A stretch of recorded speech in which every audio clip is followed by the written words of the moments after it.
Hello, good evening বন্ধুরা। তো কয়েকদিন ধরে এত গরম যে সবসময় মনে হচ্ছে ঠান্ডা পানীয় খেতে। তো তার জন্য আমি মোহিতো বানিয়েছিলাম। তো সেটা আমি কিভাবে বানিয়েছি সেটাই তোমাদের সাথে শেয়ার করছি।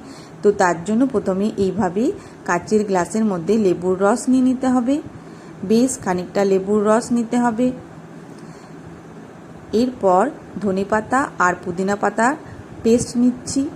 তো আপনারা চাইলে গোটা গোটা পাতাও নিতে পারেন, ধনেপাতা, পুদিনা পাতা আর তুলসী পাতাও দিতে পারেন। এরপর আমচুর পাউডার দিচ্ছি। আমচুর পাউডারের পর আমি পাউডার সুগার দিচ্ছি, খুব কম পরিমাণে পাউডার সুগার দিচ্ছি। আর বিট নুন দিচ্ছি অল্প করে। এরপর এগুলোকে একসাথে ভালো করে মাখিয়ে নিতে হবে।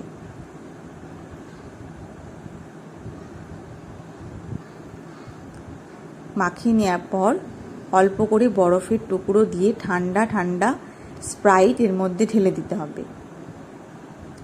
দিলেই তৈরি হয়ে যাবে মোহিতো। আর এটা খেতে খুব ভালো লাগে, সবাই একবার বানিয়ে দেখো।